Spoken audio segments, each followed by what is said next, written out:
Nina bakambombo omnyama enhla nasezantsi indaba ze1KZN TV nifundele uphilano kaCebekhulu sanibonani. Nazo kwezona ndaba esithi ngezihamba phambili namuhla. Usize emndenini yabe-MK abashone engozini. Leli viki ngelokuzila kwaZulu Natal. Kanti bangenela isiteleka abafundi basekolishi eNkandla. Sanimukelene nebesilo kwindaba zethu ze1KZN TV. Sikhulu isililo kwiqembu lomkhonto wesizwe phakathi kwisifundazwe kwaZulu Natal kulandela ukudlula emhlabeni kwamalunga ayisithupha engozini yemoto eyenzeke ngomgqibelo ngesikhathi amalunga leli qembu ebheke eNkandla kumbungazo waleli qembu. Laba kube ukuthi bebehamba ngetekisi ngesikhathi bevelele le nhlekelele yengozi kanti kwembula kwembeswa kwamanye kamalunga esibhedlela njengoba ke lashelwa ukulimala eshiswe ke umlilo. Ivalwe ngezinyembezi izinyanga yabesifazane eqenjeni lomkhonto wesizwe njengoba itekisi belilayisha besimame lisuka eScott ligingqikile laqhamuka amalangabi kwashona abayisithupha basala bewumlotha.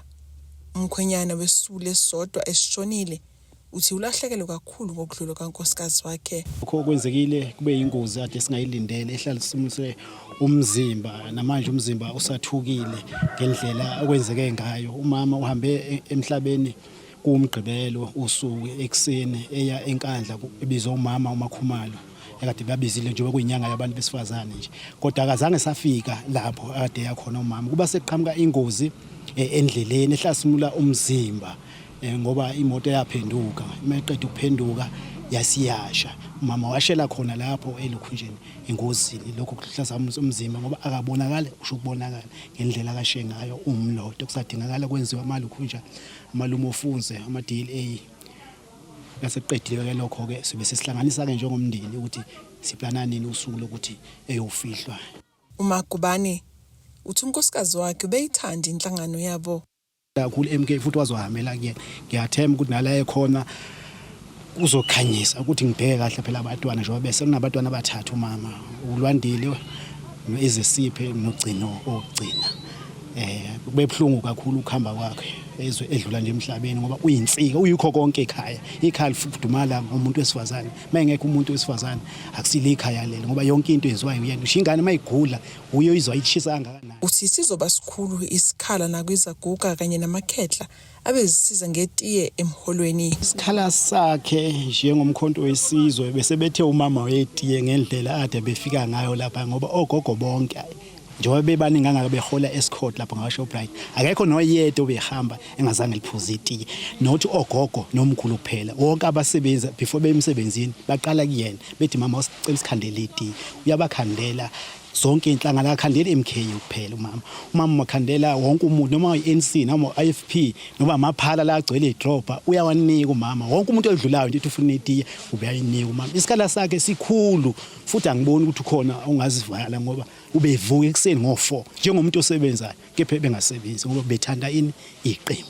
Ubuholi bomkhonto wesizwe behambele imndeni ethintekile namhlanje kanti omkhonto wesizwe wembezi uthi bafonelwa nabo besendleleni ebheke kwaZuma eNkandla. Sibe nenhlanhla ukuthi oyedwa wabo ukwazile ukuphuma nefoni wasesenda ivoice note egroupini ukuthi naba besha. Saqala ke manje saphenika uma sibafonela abarespondi bakhala ngonje bayasha kanti ke sekuvela ingozi. Kulowo mgwaqo ngenxa bekubhizi inkokheli bezivele sibheke eNkandla. Ngibese ngithola ama calls ukuthi hayi makuyi phuthumani nanka ama comrade esevelo leingozi. Kanti uthi kukhona amanye amalungu okusambula kwembeswa kuwona esibhedlela. Umbi isuke yashayitshe I think kwaseke ku exploder ilokhuzana ipetrol tank or whatsoever tank egcina fuel base kushaka. Esikutholile sigamekweni kuna comrade ethu awu11 akwazile ukuphuma. Kulo 11 ophumile oyedwa wabo uthe umebona ukuthi kunoma wakhe ongaphakathi osabambekile wazama ukuyomtakula uyena ke lo oadmit esibhedlela intunjambili okuyena othola impela ukusho okuningi ngoba ubezama ukuyokhipha umama ngebhadi kumama wase ephanga edlula emhlabeni kodwa ke ucomrade uadmisiwe esibhedlela namanye kama comrade amathathu. Ezindabeni ze1KZN TV uAyanda Dube ngisebembezi eScott. Ngqongqoshe uMnyango wezokuthutha KwaZulu-Natal uSiboniso Duma uthi baseyinhlelweni zokubuyisa imikhankaso yokubonakala kweinhlaka zezokuphepha emgwaqeni ubusuku nemini ukubhekana nodaba lwayingozi emgwaqeni yalesifundazwe sakwaZulu-Natal. Umthombeni ekhuluma ke sithangameni nabezindaba namuhla ulandela kudlule emhlabeni kwabantu abangama-21 engozini zomgwaqo eyinyantisa igazi ngalempela sonto. Uphinde futhi wamemezela ke leli viki njengelokuzila. Umnyango wezokuthutha esifundazweni KwaZulu-Natal usumemezela izinhlelo zawo zokuqinisekisa ukuphepha emgwaqweni kufaka phakathi ukubonakala kwabezinhlaka zezokuphepha ikakhulukazi ebusuku nokuyisona sikhathi okuvame ukwenzeka ngazo izingozi. Kuvele ukuthi ke ukushoda kwenkece yikho okwaholela ekumiseni kwalolu hlelo. Isikhathi kufanele sibe khona ukuthi abaka RTI sibabona sebusuku bemile bezokwazi ukusebenza bazohlanganyela ke joint namanye ama law enforcement agencies isimo sethu ukuze sibe ngcono. Ngenxa yesimo sezimali asakwazi ukuthi sibathole 24 hours ngenxa ukuthi ke lo wakuyosho ukuthi ibudget ye-infrastructure ingagcina imali kakhulu, so sagcina siyenze ngalelo hlelo. So sicabanga isimo sethu siright kodwa sithe sizothenga nezimoto eziwu4 lezi ekuthiwa isangoma ezikwazi ukuthi sibone ukuthi umuntu uphethene nobucayi emotweni, umuntu imoto engathelelwe ikwazi ukuthi ivele kahle ukuze isimo sethu sibe kahle, sikwazi ukuthi sisize abantu bakithi bagcine bephephile emgaqweni ngoba isifundazwe sethu singenelwe kakhulu abatshali bezimali. Uhlonzwe leli viki njengelokuzila esifundazweni kulandela ukudlula emhlabeni kwabantu abangama-21 ezingozini zomgwaqo ezintathu ezahlukene, kanti kwabashonile kukhona nabanye abangabokufika kuleli njengoba ke bengabasele Sotho. Iviki elibhlungu esifundazweni saKwaZulu-Natal lapho sithi isifundazwe sonke sizilile ngenxa yokuluza imphefumulo ewu21 ezingozini ebezihlukene. Enye ingozi yakhona yenzeke eSambaba emgaqweni yangase Transcorp, enye ingozi yakhona yenzeke eMoy River emgaqweni yangase Greytown, enye ingozi yakhona yenzeke ngase kwaDukuza area. So konke sisihlangene sikuluza abantu abawu21. Sifisa ukuthi sisho nje ukuthi kuyisimo esibhlungu kakhulu lesibabucayi uma ukuthi emgaqweni yethu ke abathandiweyo bagcine beluza imphefumulo. So siyafisa ukuthi ke sisho ukuthi umnyango uzozambela lezihlobo. Kulesithangami kuvele ukuthi ke kuzovuselelwa izinhlaka ezizolungisa imigwaqo ikakhulukazi ezindaweni zasemakhaya, kanti kulindeleke iziqine zokuphepha emgwaqweni njengoba kubhekwe emkhosini womhlanga kanye nasemaholidini. Ungqongqoshe uthi ke imigwaqo esifundazweni kayikho mibi kangako. Kuyiqiniso futhi okushaqisa kakhulu ukuthi ingozi eziningi zenzeka kule migaqo esukuyinhle. Ngaba kwenziwa ukuthi abantu bashayela bephuzile, ngaba ukuthi abantu bashayela bezela, ngaba ukuthi odriver abalali so bagcina uthola ukuthi imoto kama break bengawanakanga gcina kwenzeka ingozi. Kodwa ke nakhona ke emakhaya ziyenzeka ingozi kodwa azizinkulu njengalezi ezenzeka emigaqweni emikhulu ke eyakhulu eyenza ukuthi sibone ukuthi kufanele senze uqwashiso. Sithe sizoba nomkhuleko ke umaqala enyanga kaOctober ezocela nje kumdali sishweleze ukuthi hayi le ngozi zihamba nemphefumulo zishiya intandane, le ngozi zishiya abafelokazi, le ngozi zishiya abafelo, igcina isimo sibe nzima ngoba kufa abantu abasha abasuke besesezikoleni, kufa abantu abasuke bekangqondonkulu, kufe nabantu abama-breadwinners abenza ukuthi isimo sibe ngcono emndenini kuphinde kuphileka. Ey'ndabeni ze-1 KZN TV kube kuntomkhona Mvubu ngeseThekwini. Abafundi basekolishini lokuthuthukisa amakhono enkandla elingaphansi komfolozi TVET enyakatho KwaZulu-Natal bavala amasango bekhala ngamanzi kanye nogesi kanye nokwentuleka nje kweinsiza zangaphakathi kulesi sikhungo. Omunye kwalabafundi osamukela umthembu uthi kudala bezwakala isikhalazo zabo kodwa abaphathi baleli ikolishi bezishaye indiva. Kumenze ukufunda nokufundisa ekolishi lasenkandla elingaphansi komfolozi TVET. Abafundi baleli ikolishi babambe umbhikisho befuna kulungiswa izinkinga ezithinta amanzi nogesi nezithiza kusebenza kuleli kolishi. Into eyenzakala njengamanje sithe ake sizame uku-engage i-management yesikole regarding all these issues esinawo, yabo. I-major issue lesinayo indaba yagesi. Ugesi it's been 1 year and 3 months namaviki ngaphezulu singenawo. From last year ugesi besivele singasenawo ecampusini. Sayireza leyo nto leyo ke sayikhulumisa ukwangabe ngazi ukuthi into ezwakalayo and futhi ngazi ukuthi bazo ngenelela kuyona besilekelele kuze kube namhlanje sikazi izenze. But today kunezinye inkinga esingazimashanisa mhlawumbe nendaba ye-Wi-Fi yabo awukwazi uexercise ama academic activities ngaphandle kwe-Wi-Fi because thina kunezinto ezibizwa ngo-Cisco ikakhulukazi ngala kule program yakwa NCV kufanele sizenze ngawo lokhuzana indaba yayo i-Wi-Fi. Unfortunately sikwazi ukuzenza zonke lezo zinto uma ngabe singakwazi ukuthola i-Wi-Fi connectivity. Lo mbhikisho usuthatha izinsuku ezintathu kanti abafundi bakhala ngabaphathi baleli kolishi abangalisukumeli ngokusheshsha lolu daba. Abafundi abahlala ngaphakathi nabo babhekene nezinkinga makumele basikhulule ngenxa yokuntuleka kwamanzi. I-building yasinayo la ngaphakathi yama students le res ama students ahlala lapha na res athola only u300 rand ngenyanga yabo okusho ukuthi le yamali inela kuphela into zokugcoba yabo but currently abanawo even ama tissue ama toilet papers lokho ukuthi bakwazi ukuhamba baye toilet yabo abazokusebenzisa kulo 300 ukusho ba expecte bona ukuthi uphinde futhi ku 300 uphinde ukhiphe konke into zokugcoba uphinde futhi ube nama toilet papers uphinde futhi ube nemali ukuphumela ngaphandle uyozithengela wena amanzi okuflasha namanzi futhi ukwazi ukuthi uphinde futhi usiphozele uyabo. So inkinga nje sinazo kakhulu la esinazo la ecampusini esidinga ukuthi mhlawumbe uma singathola intervention mhlawumbe from kwi provincial leadership esingaba nayo noma ku national uma ngaba khona ama interventions mhlawumbe singakwazi ukuthi siwathole. Izinto esizidingayo ziqala kithi thina esihlala ngeRes, so kubhlungu ukuthi uhlala eRes amanzi okuflasha awunawo okokuqala nje lokho. Kubhlungu ukuthi uhlala eRes ama toilet papers awunawo.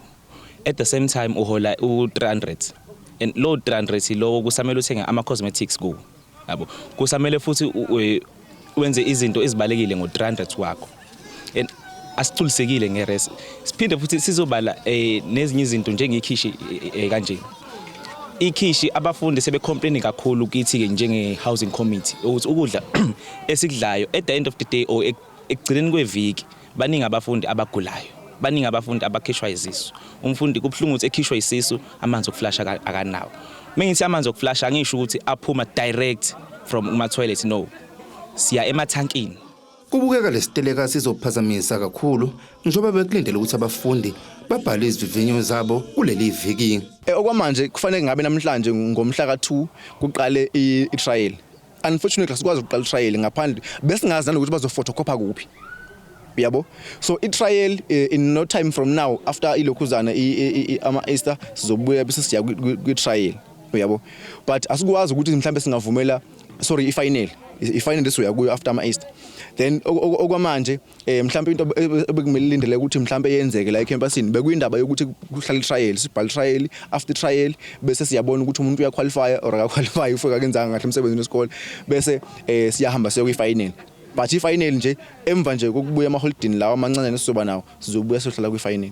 Umasipala waseNkandla uziphendulele mayelana nodaba oluthinta unqanyulwa kwagesi kuleli kolishi. Lo masipala uqinisekisa ukuthi lesi sikhungo semfundo esingaphansi komfolozi TVET sikweleta umasipala imali kagesi nama-rate engaphezulu kuka-21 million wamarandi.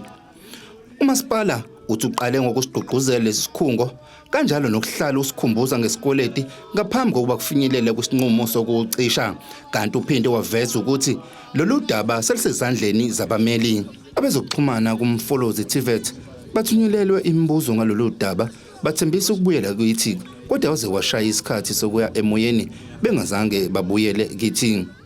Ezindabeni ze-1 TV kubika uThabani Maphumulo eNkandla. Ake seyetolo nenebeselo sobuye sibuye nezinye zendaba.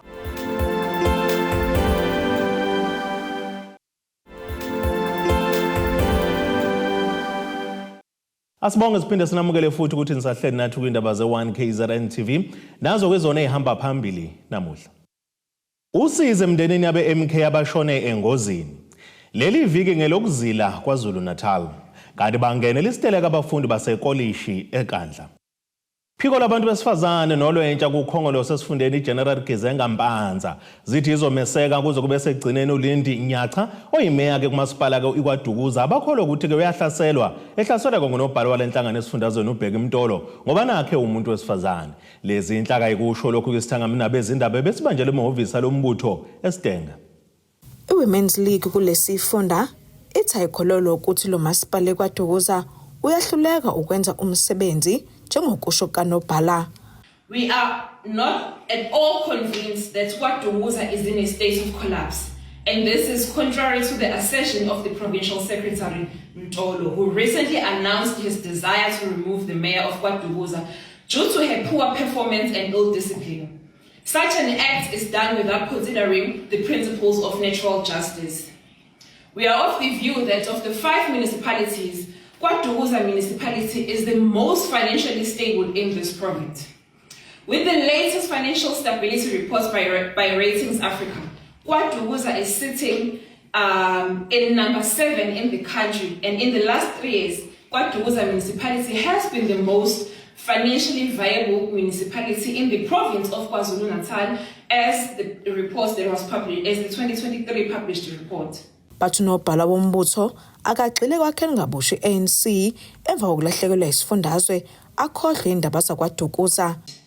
It should go down in history that under his leadership, the ANC has suffered a humiliating electoral defeat, drastically declining from 54% to a mere 17%. He must focus on rebuilding the ANC.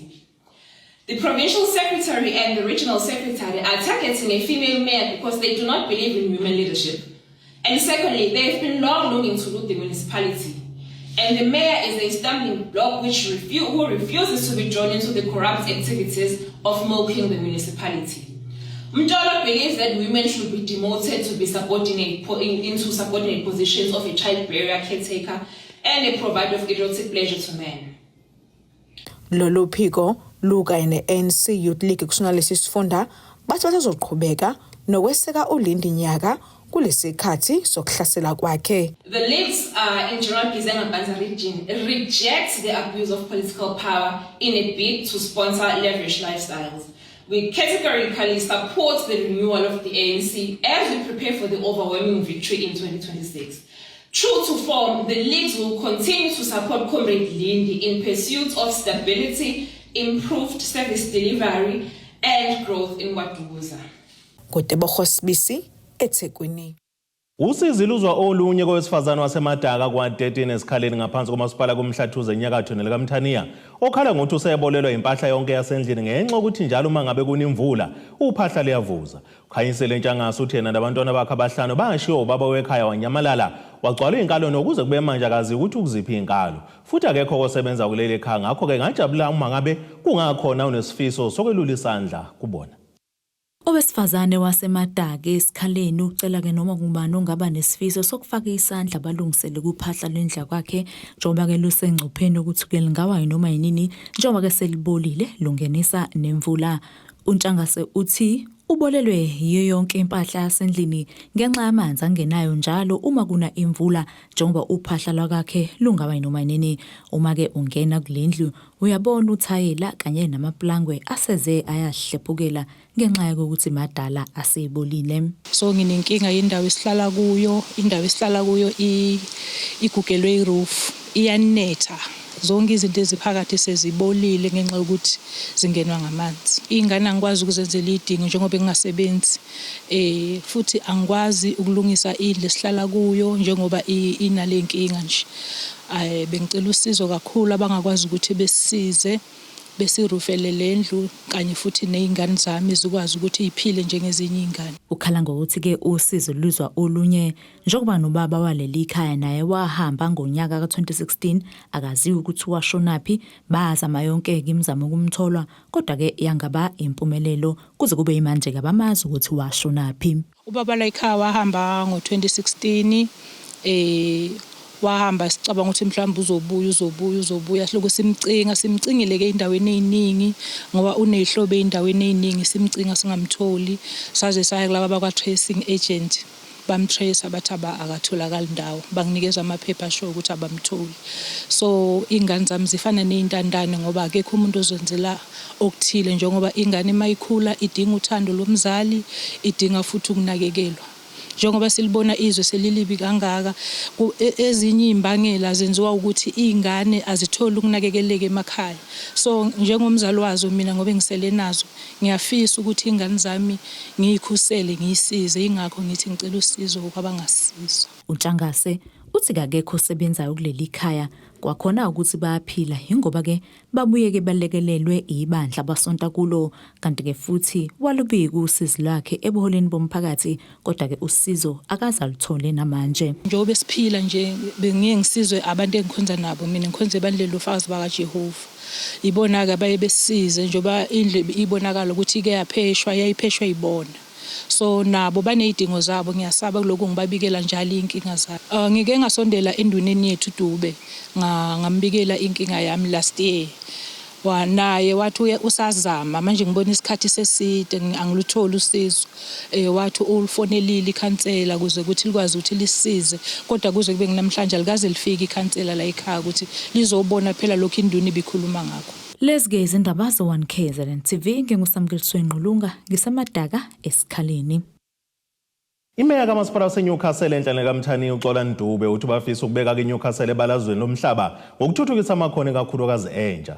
Lokhu kusho ngesikhathi ke kuqhubeka umjaho wamahasho obizwa ngeSpring Horse Race kanti lo mjaho uzokwenziwa njalo makuqala inyanga kaMandulo. Unzwakele kuphinde waveza ukuthi izoqeqeshwa intsha ngendlela ezahlukene ukuze ke kuthuthukiswe nomnotho wakhona eNewcastle. Bekuhle kudelile eNewcastle lapho bekuqhudelana khona amahashi. Imeya yomasipala waseNewcastle uXolani Dube uthi lo mjaho uzolekelela ukuthuthukisa umnotho waleli dolobha. La endaweni yaseDrycut namhlanje sihlangene ngoba kunomdlalo wamahashi okumdlalo ke onesasasa elikhulu nesifise ukuthuthukisa ngawo amakhono nabathandi bezemidlalo kanye nokuthuthukisa nje umnotho ke wethu eNewcastle. Sihlangane ngalokho namhlanje ke umuntu ke ukwazile ukuthi laba besihlelela lo mdlalo ngokubambisana bakwazile ukuhlela ukuthi osomabhizinisi abancane bendawo babe khona namhlanje ukuze bakwazi ukuzuza bakwazi futhi ukuthi baqinisekise ukuthi yonke into eyenzeka la nabo bonke abantu abahlomule lapha kulomcimbi wanamhlanje abantu baseNewcastle. Sithokozela ke ukuthi sisupportiwe amahashi aqhamuka koKokstad aqhamuka eMpumalanga kukhona azongena nje aqhamuka eFree State. Lokho ke kukhomba ukuthi ukubambisana kwethu nokusebenzisana kwethu kuzokhula nathi njengeNewcastle sikhuphulile izinga kodwa siyabona ukuthi kusene room for improvement. Ngokuzayo sithembisa ukwenza okungcono kakhulu kunalokho. Uqhube ngokuthi bafuna ukuba lo mcimbi ukwazi ukulekelela bonke abantu abaziphilisa ngamakhono kanye nalabo abaziphilisa ngemisebenzi yezandla. Esigxile kukho ukukhulisa amakhono ngoba akusibo bonke abantu ababedalela ukuthi bayofunda bakwazi ukuthi bayiphilise ngemfundo. Amathuba omsebenzi kawasekho. So kulezi izinto ezikhona ezikuthuthukisa amakhono baningi abantu abakwazi ukuphila kuzo. Ngokuzayo nje ngiyaqinisekisa ukuthi siyobabona laba abakhangisa ngenqephu babe bekhona. Futhi ngokuzayo kuningi okuyobe kwenzeka ngaphambi kokuthi gijima amahashi nasemva kokugijima kwamahashi ngoba sifuna ukuqinisekisa ukuthi sicishe sikhave bonke abantu abayiphilisa ngamakhono nabayiphilisa ngokusebenzisa izandla. Uphinde waveza ukuthi lo mcimbi uzokwenziwa njalo makuqala inyanga kaMandulo minyaka yonke. Lo umcimbi esiyobona njalo makuqala inyanga kaSeptember. Unyaka nonyaka uzohlala ukhona. Bese ngenza icommitment futhi entsheni yakithi ukuthi ihhovisi lami nje selinomnyango obhekele intsha nokuthuthukiswa kwentsha. Ngoba siyafisa ukubona intsha yakithi ingesile uvanzi. Siyazi ukuthi ezinye izimo idalwa ukuthi izimo ayibafavor. So sizokwenza izimo zibavune ukuthi bakwazi ukuphila kahle, bakwazi ukuba seinkundleni zezemidlalo ngoba abakwazi ukuyeinkundleni zezemidlalo mangekho. Futhi sifuna ukubaqinisekisa ukuthi sizoyiseka yonke imidlalo ekhona ngokuhlukana kwayo kwenzela ukuthi bakwazi ukukhaveka bonke. Maningi ama-sports codes akhona. Khona manje abekade bedlala amahashi bawuqhwabela ihlombe lomcimbi baphinde bagqugquzela abesifazane ukuba bengazibukeli phansi.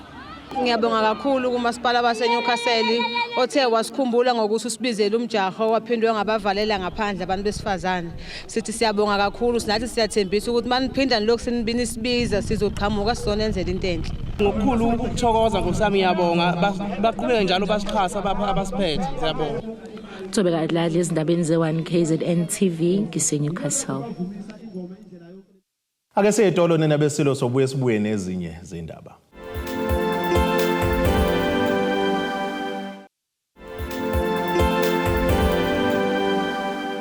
Asibonge siphinde sinamukele futhi ukuthi nisahleli nathi kwindaba zethu ze1 KZN TV. Nazo kwizona ezihamba phambili namuhla.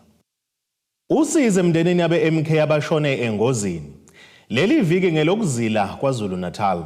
Kanti bangenela isiteleka abafundi basekolishi eNkandla. Ake sibheke engosini yezomnotho.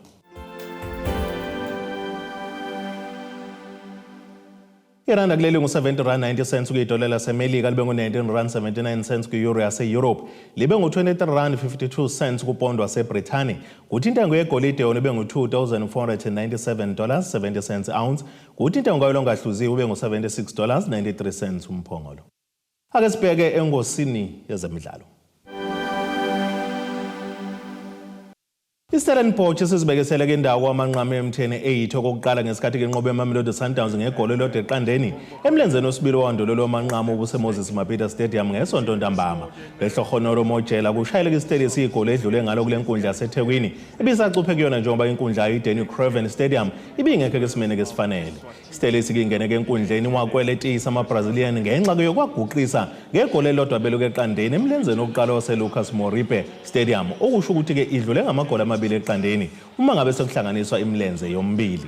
Leli qembu laseKapa elidlondlobala ngesivinini kwamanqama selizobhekana ke nompetha bangesizini edlule ekamagebhuru ezagebhula umhlaba kwamasipala zawubhekisa phezulu Orlando Pirates ngosuku nasenkundleni okusazomenyezelwa. Ezimnyama zisifaka kwamanqama ngokudlula ke kwiCape Town City ngamagoli amathathu kwelilodwa, kanti izobeke zibheke ukunqoba lomqhudelane amahlandla amathathu elandelana.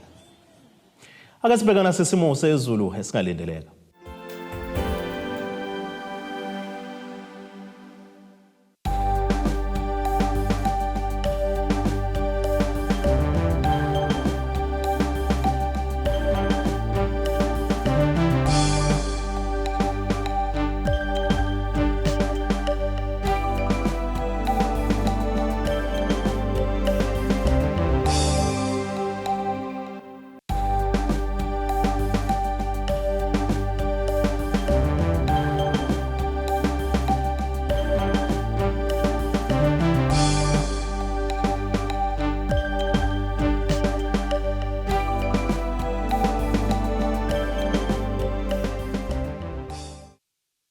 Nina bomlilo othatha oshubhangihanga washisa ikhotha zasedlebe kwakoshane isemabedlana.